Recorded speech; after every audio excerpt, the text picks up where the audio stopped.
a history and mystery surrounding St. Joseph, Missouri, but not many people know about the hidden secrets and the paranormal side of the small city.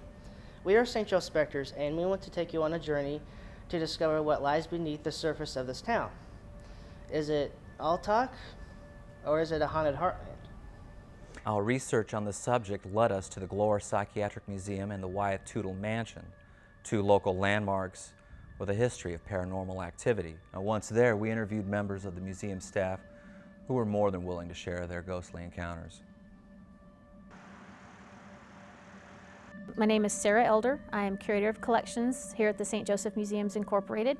I've been with the museum since, 22 years ago, August 1st is when I started. But the Glore Psychiatric Museum has been part of the St. Joseph Museum complex since 2004. Well, my name is Arnold, and I'm actually an intern, but I am probably the ghost that's haunting this place because I've actually been here 2 years now. I just won't leave. And so I do a lot of archival stuff and a lot of the history of the state hospital. I have not had a visual event, as mine have been auditory. That's really kind of the first ones I remember as being in my office, and you get used to the pipes banging, and those kind of noises are natural. And so when something becomes part of your consciousness while you're working, you're like, wait a minute, what was that? And you go and check, and the first ones I realized were wheels of a gurney going down a hallway. Yeah, and as Sarah said, a lot of the stuff that goes on is audio, and we get a lot more of that than anything else. I've heard footsteps right behind me so many times I can't count. The two things that I've seen, just kind of out of the blue, we have these, closed-circuit cameras that monitor the halls. We were getting ready to close one night, and I was waiting. We only had one car, so I just have one person or one couple, whatever, left in here. So I looked up on the second floor, and I thought, okay, there he is in the hallway coming down toward the stairwell. Well, right as I said that in my head, he just disappeared into the wall. And then the camera is on a loop. It came down, and our actual visitors were in the basement. And so I stared at those kids. I kept going back. I'm like, no, he didn't just do that. And but no, there wasn't anyone in there. I watched those cameras forever, trying to talk myself out of it. No, I didn't really just see what I just saw. It seems to happen at the most random times. Nothing will happen to me for months, and then something will all of a sudden just appear for a long time. I had a friend who's a former employee. I don't know that he saw things here, but at our downtown location, he would see them frequently. Now, I did have visual experiences at the Wyeth Tootle Mansion, our other location, but out here, I have not, I guess I'm just not paying close enough attention. Or it's just been the noises, the gurneys, and I guess the occasional murmured conversation. People have commented on getting a weird vibe when they come in. Others have been after hours, not super late at night, but wintertime, of course, is dark at 6, so it happens then. But yeah, during the day, middle of the night, all hours in between. There doesn't seem to be a rhyme or reason as to why. Does it strictly happen at night? Doesn't seem to here. Like we have paranormal investigations all the time, and they think it happens at night, which I always fight against that. I think it's just a social thing that we've created with Halloween, that, it's the mystique around it. You come at night just because we want to be scared.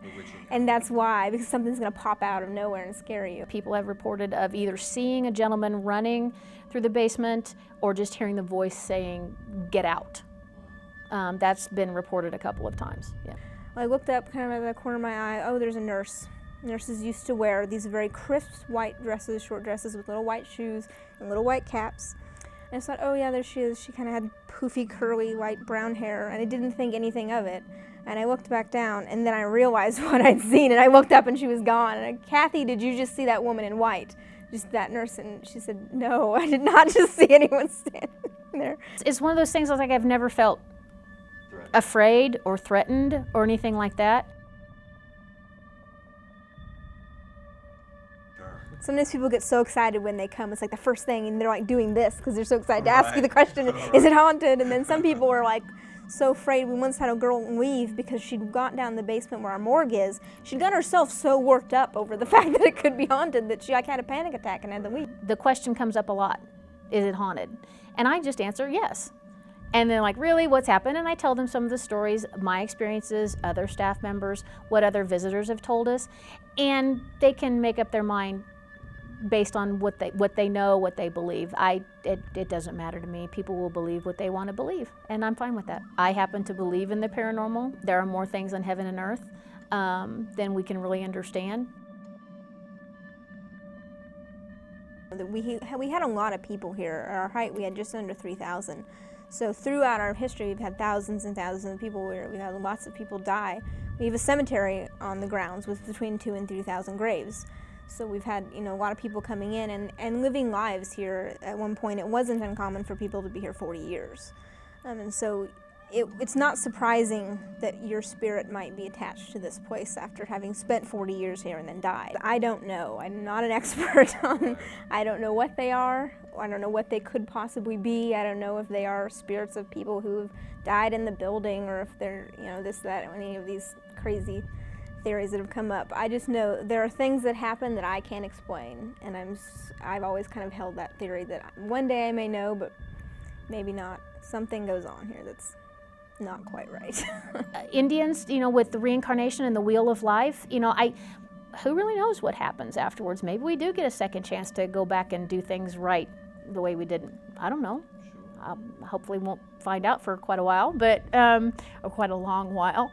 But yeah, who knows? I think it's Ernest Hemingway. Isn't it pretty to think so? Kind of cool. So. We hope you enjoyed this view into the local paranormal phenomenon in St. Joseph. Whether you are a believer, skeptic, or somewhere in between, we want to thank you for watching, and we encourage you to go and explore these locations for yourself. Am I going to hit that thing or not? Yeah. Like these folks right here might trip out and call the cops, Yeah. Yeah,